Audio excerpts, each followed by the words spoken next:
So let's talk about the WHO. Let's talk about the World Health Organization. And I'm going to start it off by giving you some good news here, and I don't want to bury the lead. Africa may have just saved all of us from the tyranny of the World Health Organization, and I'll explain why. We need to all give Africa a standing ovation in a minute, but first, some context on this. Now, you were probably busy taking care of your family this week to notice or care what those rich elites were doing in Geneva, Switzerland. You may have heard stories about these guys, maybe even on our show, where we told you about these guys eating $50 burritos at Davos and in Geneva. Bill Gates talking about passports, for getting that pharmaceutical in your body, and others talking about tracking your every movement. Yeah, that all happened. We're developing, through technology, an ability for consumers to measure their own carbon footprint. What does that mean? That's where are they traveling? How are they traveling? What are they eating? What are they consuming on the platform? So, individual carbon footprint tracker. Now, to a lot of you, it probably sounds like conspiracy theory, something that couldn't possibly happen. A group of billionaires that have no elected power at all, dictating how you and your family should live. But it's not actually a conspiracy at all, because what actually happened over the past few days will have world-altering consequences for your family and the economic system we currently use. Now, before we get there, let's have a little bit more context. Back in December, this was the headline out of the World Health Organization, their World Health Assembly. It's being led by the United States, essentially, because the United States had a proposal of sorts where basically the United States proposed a change to the World Health Organization treaty. So let me say that again. The United States pushed a change to the current WHO treaty whereby power would be consolidated under the World Health Organization. So like the Biden administration was perfectly fine basically saying, we want to, all of these liberties that we hold dear in the United States, we're going to hand them over to you. You think I'm being hyperbolic here? I'm not. I'm going to go through a few of the points in a second. So of course, all of the other Western powers went along with it and supported it. So all of the health policy and authority would be moved under this umbrella away from your elected government, your elected officials that you voted for, right? So it's going to be extra governmental. It's going to be extracurricular, have nothing to do with the people that you elected. And it would take place and go into effect in 2024, just 2 years from now, probably just in time for another pandemic, because they seem to be really good at predicting the exact dates for these outbreaks. I mean, I'm joking, but not really. They just nailed the monkeypox one, right? They basically told us exactly when we were going to see COVID. So they have a remarkable tendency to know exactly when these things are going to happen. Jump forward to the past few days, and the WHO held its first public meeting on this new treaty, which we have been covering here on this show. Now, we've told you about the hashtag Stop the Treaty, which has emerged all in an effort to not cede government power, to centralized political and economic power that takes away your fundamental human rights of freedom. Now, according to Mary Holland from the Children's Health Defense, among the things that they want are they want 70% of the world to be vaccinated. They want surveillance to make sure that you're compliant. They want a plan for those rushed jabs, the pharmaceuticals that go in those like little needle things and they stick them with you. I don't want to call them what they are because, that's what YouTube rolls. So they want to rush those things. They just want to hey, we hear about a pandemic. Let's push these things as quickly as possible without the normal stringent trial stages that make sure these things are safe. We've seen how that turns out. Sounds like a great plan. And the main theme of this treaty is called the right to health. I like the sounds of that, especially when unelected billionaires get to tell me what's good for me and my family. So here, take this chemical that we rushed to market. Don't ask any questions about it. Okay, sure, where do I stick it? So again, you may be saying, they're not going to actually do anything. This is all talk. Well, I'm sorry to say that it's actually already begun in a big way. Again, listen to Mary Holland describe how they already made dramatic changes that started back under swine flu. Listen to Mary. defined the term pandemic. So that started back with swine flu, that the World Health Organization redefined the term pandemic so that there was a much lower threshold. And they created the Declaration for a Public Health Emergency of International Concern. And that's precisely what happened with swine flu, which we then later unpacked and found that it was completely full of corruption. There'd been lots of money made by pharmaceutical companies. Then we saw the swine flu pandemic, then we saw Ebola, and then we saw COVID, right? And what happened with COVID is Dr. Tedros, the head of the World Health Organization, he declared a global public health emergency of international concern. And every member country of the World Health Organization had to go along with that pandemic definition, which then required declarations, which put in place liability protection. And now they want to amp up that global public health architecture.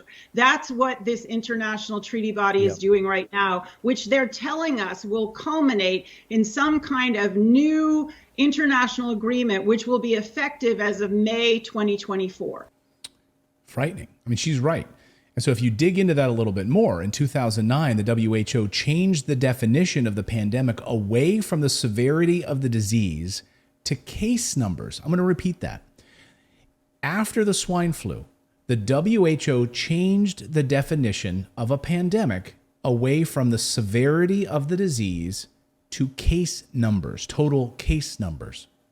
So if we all have like indigestion, it could be a pandemic, even though very few people die of indigestion. Exactly. Or we could have a pandemic of hangnails, and they would all have the same. I hate hangnails. If I get a hangnail and it gets caught on cotton or something, it really, like that to me, if I had that happening every day. That's your nails on a chalkboard. I can't handle that. Yeah, like any piece of a nail getting caught on cotton or something, it gives me the heebie-jeebies. Just like my son can't handle the sound of styrofoam crinkling, you know? So I get it. I don't like velvet. That to me, I guess under the WHO, it could rise to that level if this because is like, it's case numbers, not severity, even though some people maybe die of hangnails, but it's very undangerous on a normal basis if you keep up with your pedicures. So they're I don't know. Don't come at me for this. I don't want to hear anybody's story about it. Don't come at you, bro. So their definition means it doesn't have to be severe anymore to enact pandemic protocols, lockdowns, tracking, testing, basically flu that hits a number of people would actually trigger these protocols. And of course, who benefits when this happens? Yes, the biopharmaceutical complex, right? 80% of funding for the WHO, comprised of 194 member states, comes from private companies and private foundations such as the Bill and Melinda Gates Foundation. The second overall, I guess, guys in the chat room, see if you guys can figure this one out. What's the second largest one? Anybody? Donor to the World Health Organization. Yeah, so first is the Gates Foundation. Okay. No wonder they're always at these meetings, right? So they're always right there telling us how to behave. And letting us know how to dictate our lives. Yeah. No, the next is actually Germany, and the United States is the third largest contributor.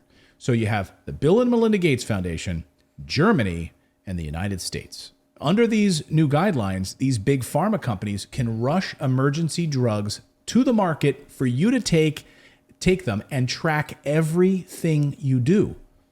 Again, these changes have already happened, guys. I'm not making this up. It's already in their law. Those changes were small, actually, after swine flu, compared to what they have planned now. Now, the reason that this is incredibly dangerous is because just like all good politics is local, so is health. And so, too, should be our economy, right? So I'm going to go into lockdown here in Camden, Maine, and lose my small business, my small little lobster sandwich shop. I'm just playing up ideas here. Let's say I work in Camden, Maine, right? I have a little bookshop in Camden, Maine.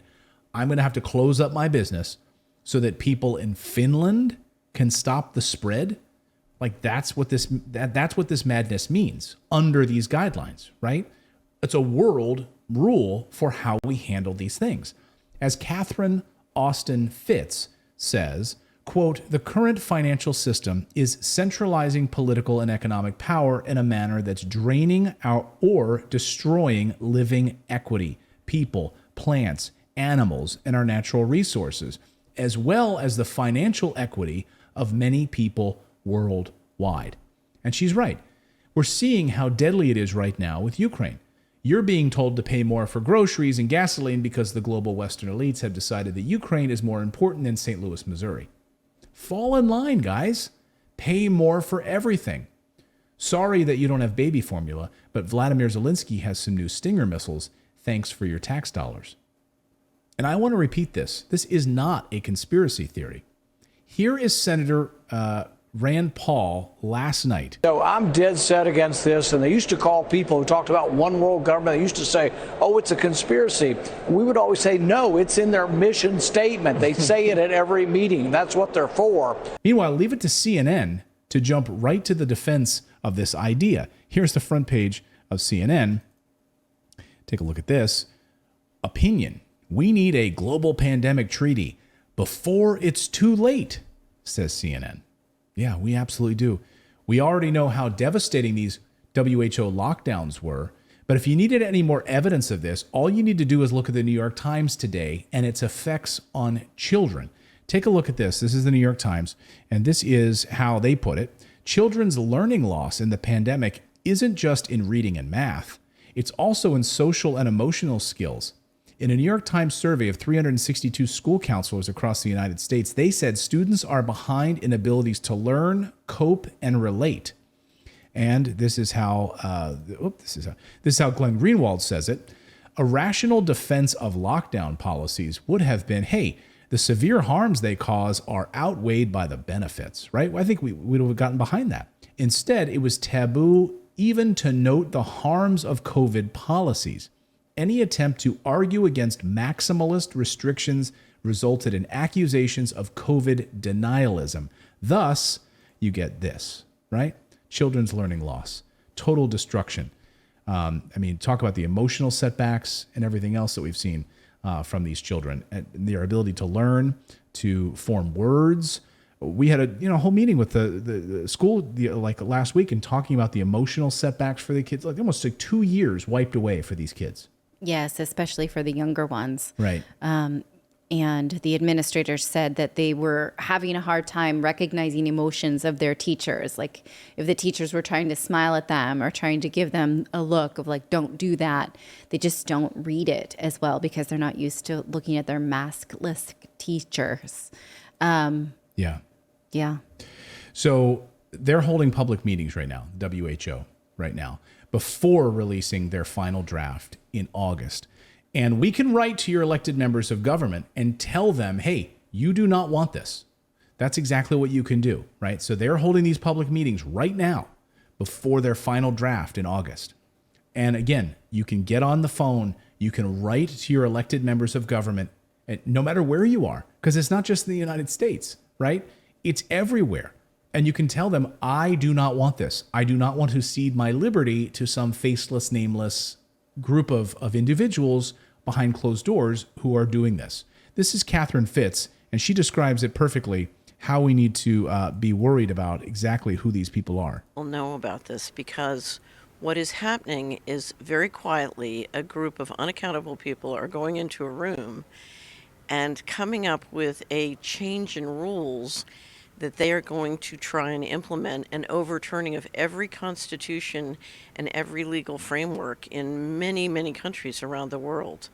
And if that is allowed to happen, literally all the rights and protections we've enjoyed living under the rule of law instead of tyranny by unaccountable forces we will lose essentially everything that we've ever enjoyed in the Western world. So this is the end of Western liberty, and it cannot be permitted, and it's going to have a major impact.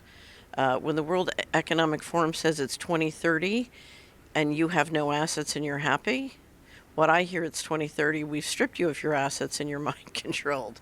And so every person who wants to enjoy property rights and wants to enjoy the liberty to travel, the liberty to speak, this is important to you. This cannot be permitted. So one of the first decisions that President Biden made when he took office was to rejoin the WHO. Now, earlier this year, the Biden administration came up with 13 amendments for the WHO treaty. According to Solari.com, these included censorship of anything subjectively deemed misinformation, increased surveillance, seizure of state powers. This is what the Biden administration gave over and allocated to the WHO. Control and allocation of capital in the event of pandemics, real or potential, and financial sanctions to penalize member states that do not comply with the WHO's emergency directives. Now, most of those 12 amendments were vetoed by member countries, but one remained, and that vote was this weekend to move forward with these amendments and to set up the new framework for the new treaty to be voted on in August. So the fight is far from over, but over the weekend, guys, we actually had a victory, a minor one. Maybe it's bigger than it is, but maybe that I'm saying. But let me know in the chat what you think of this.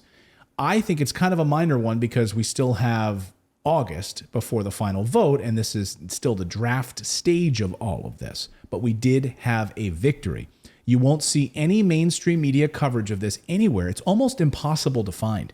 Literally, to try to dig and get this information, it's really, really hard to find.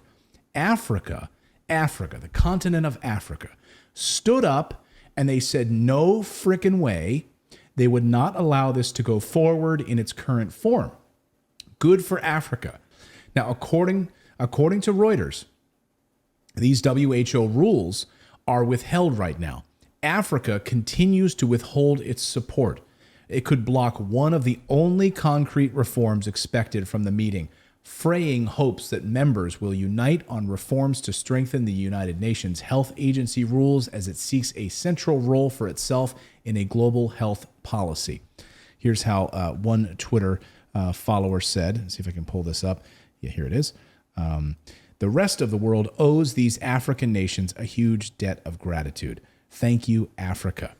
And just so you know, the U.S., the UK, and Australia voted in favor of these amendments to take away your freedoms and to cede control to global unelected elites. So what's the Shakira song? Give it up for Africa. It's time for Africa. It's time for Africa. Yeah. Waka waka hey Hey, hey. hey. So there you go. That's where we are right now. I mean, yes. So this weekend they stood up and they said we're basically putting a pause on this. And enough people heard about it. Enough people wrote to their members of government and said, no way. We heard from Brazil, Bolsonaro, Brazilian president, who said, no way are we signing this thing. And you had India, you had other countries as well standing by this and saying, no. Africa, the continent of Africa. It's so easy to call it a country. You know, Yes. Don't make that mistake. It's a continent. So countries in Africa stood up and said, no way. But the United States, the UK, They're here for it. they're here. They're here to cede as much of your...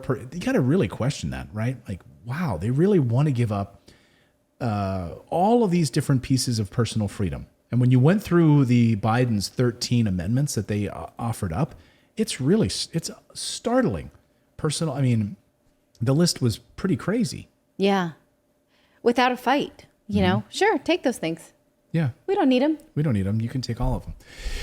So there you go. WHO, it's on pause, at least for a little while. But again, just like the Disinformation Governance Board, it might be back. These world elites don't take these things kindly. So they might do it more nefarious ways. That's why we need to stay on top of these things. That's why we try to bring these stories to you here on this show, so you can be aware about it. You can spread this information. This is not fake news. This is actual news that actually happened. Please share this with someone in your family that needs to know this, needs to hear about this. If you've got somebody in your family that's like, that's just a conspiracy theory. No, it actually happened. So you can send this to them. Thank you so much for subscribing to our channel. You know, we've been banned, we've been blocked, we've been censored. That's why we started our own website, to stay connected with you for free.